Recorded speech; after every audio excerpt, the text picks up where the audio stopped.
Okay, also in this section, I kind of mentioned during the vocab slide that, we won't really do much with this, but this kind of is an important topic with mass extinctions.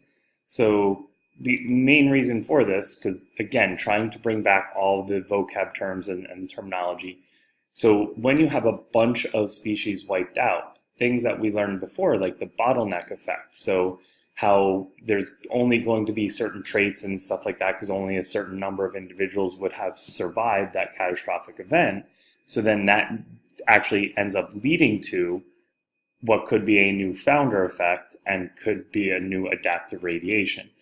So one thing we're going to see is at the end of every mass extinction was basically followed by a period of adaptive radiation. So for instance, when we look at the list of the different extinctions, one of them was called the Permian extinction, like at the end of the Permian period. There was then what is known as the Permian explosion. So in other words, a period of adaptive radiation that followed the mass extinction. So what kinds of things cause these mass extinctions and what does that actually mean? It's when large whole groups of organisms, many species, are wiped out at one time. It doesn't have to be a simultaneous event. Like the main one we think of is the meteorite, the asteroid that hit the Yucatan Peninsula in Mexico 65 million years ago and wiped out the dinosaurs. So that was one single catastrophic event. A mass extinction doesn't necessarily have to be a catastrophic event. It could just be a major shift or change in the climate. So the Earth goes through periods of global warming, global cooling. So we've had ice ages, we've had periods of warming. So these are actually what typically drive the mass extinctions. And we're talking about some of them can take place over the course of thousands to tens of thousands of years in terms of a scale. So, because remember, we're dealing with a time scale that is billions and millions of years when we talk about evolution. So to say that something happens over a few thousand or tens of thousands of years is actually a relatively short time frame. So looking at this, you can see just in the past 500 million years, we have recorded and observed that there have been 5 mass extinctions.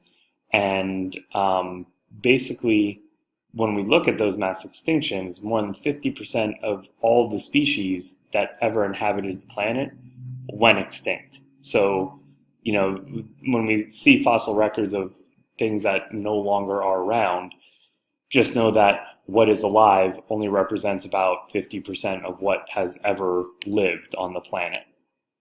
So here's a look at what those 5 mass extinctions were. So the furthest one back that we're seeing is the 439 million years. So the Ordovician Silurian, and these are all basically talking about those time periods, which those time periods were ones that that's the section that we kind of skipped over in this chapter. So again, you don't really need to, you should kind of recognize them, but I'm not going to hold you responsible for knowing what happened during each era and period and what types of organisms. But the two ones, so I mentioned that Permian explosion, so this Permian Triassic period, 251 million years ago, this is what led to that Permian explosion. And then the other one, which I think is kind of important to mention, is the one up here, the present day one. So the Holocene extinction, this is our current time period. And basically what we're saying, so when we look at the times, like when these things occurred, we are kind of pushing this. So you can kind of see down here on the slide that the current extinction rate is at least 100 times, if not up to 1,000 times faster than what a normal mass extinction would take. So in other words, this mass extinction is happening faster than any other mass extinction that was not caused by a singular catastrophic event. And we are the reason for this mass extinction. All right? Our manipulation changing the environment, pollution leading to global warming, all of those things, tearing down, destroying rainforests, all of that is changing our environment so drastically that many, many species are dying off way too quickly.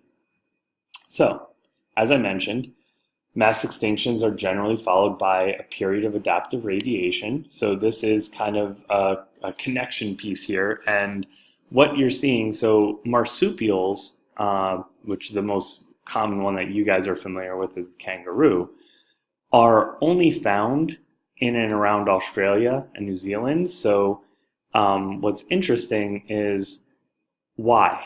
So the fact that they are so far separated from any other major continent, and Australia itself is a continent and is quite large.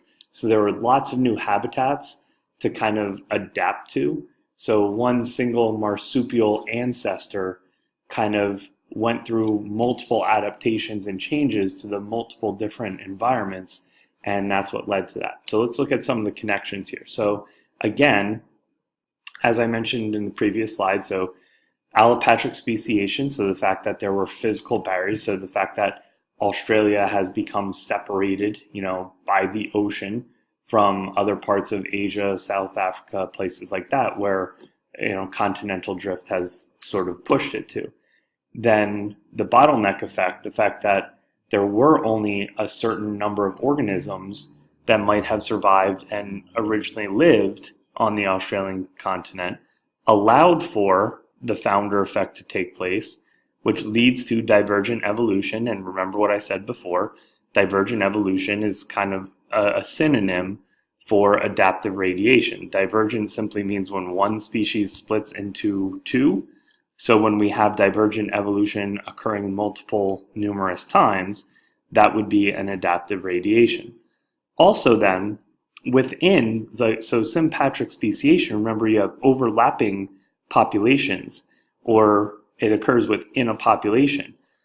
So as organisms, as marsupials within a certain population, either couldn't compete with the current marsupials. If they had an adaptation that allowed them to maybe occupy a slightly different habitat, eat a different food source, things like that, hide from a predator, we would have seen sympatric speciation occur within that grouping. So, how can these new traits come about through these adaptive radiations? So, in most cases, we have seen a long period of time. So what Darwin would have thought of that, it takes millions of years. So over many, many millions of years, there would have been many mutations, adaptations, various types of mini extinction events that would have led to a new set of traits being the primary ones. So notice there, it's a process of refinement. So it happens over and over and over and kind of very slowly.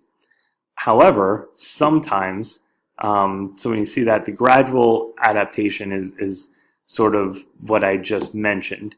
And if we're looking at an example of this, if you look at vertebrates and the eyes of vertebrates and the eyes of squid, they're basically the same, but they're two totally different organisms.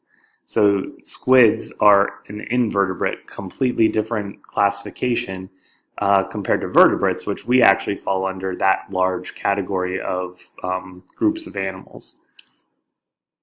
So the last section is one that I don't want to spend too much time actually talking about. You guys are doing the class activity where you're building your own phylogenetic trees. So I just need to give you some background information on how these work and what they do, what they're for, okay? So you've seen the term homology before. We talked about homologous structures. So you can see down at the bottom of the slide, I kind of mentioned that again.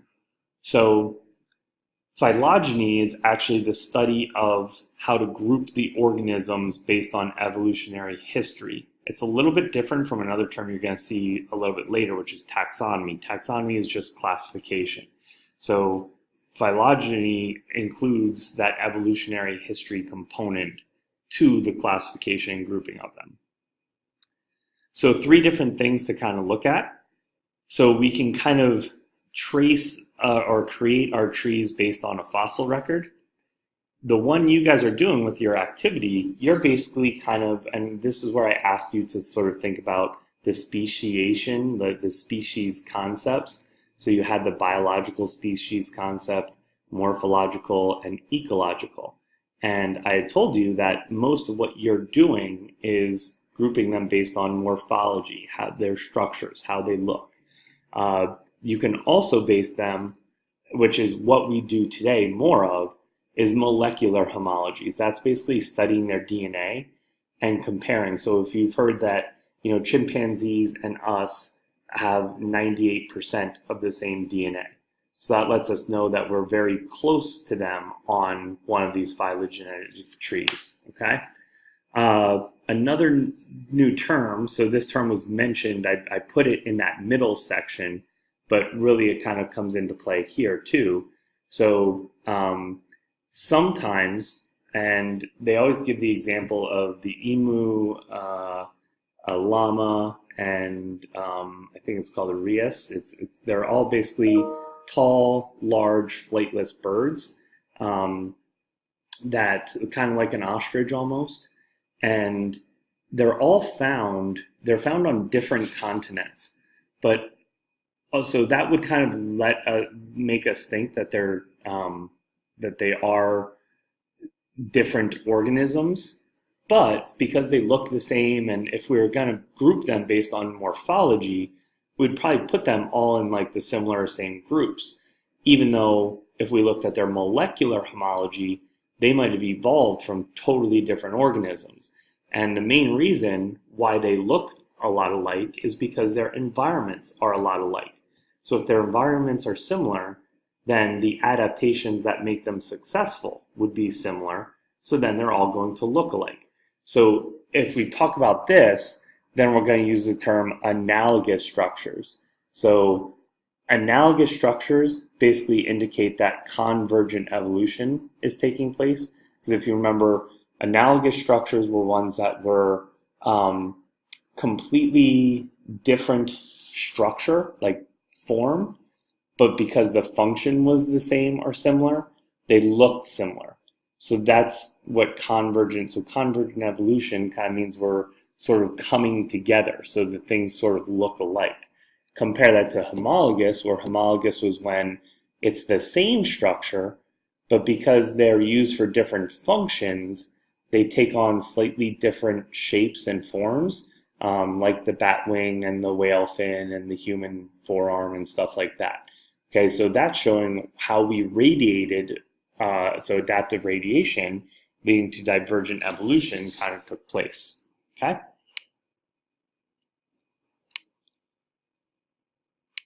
So for the rest of this, I'm just going to do a real quick skim through. Systematics is kind of like how we go through doing these things. And then Carlos Linnaeus is the person who's credited with first coming up with a taxonomical system. His original system only had two kingdoms, the plant kingdom and the animal kingdom, because he didn't even know that any of the microscopic organisms existed. But this is something you are familiar with, the idea of binomial nomenclature. So naming organisms with two distinct names, like you have a first name and a last name. So binomial nomenclature uses the genus name and the species name. So those two things are what constitute your binomial name. If we look at the larger groupings, each grouping is actually called a taxon. So in plural, it means taxa. So here are those: the kingdom, phylum, class, order, family, genus, species. And if you need something to help you remember it, this is something I still remember from actually my 9th grade biology. King Philip came over from Germany Saturday. So this is going from the largest group, kingdom, down to the smallest grouping, species. So the phylogenetic trees actually show kind of lineage and evolutionary relationship, which is a little bit different because when you look at these, it kind of pinpoints where your common ancestors are, where you branched off from other organisms, and then the species that you currently want to look at or study. Okay, this is just another example with a specific example showing you some of the branching points and what they meant.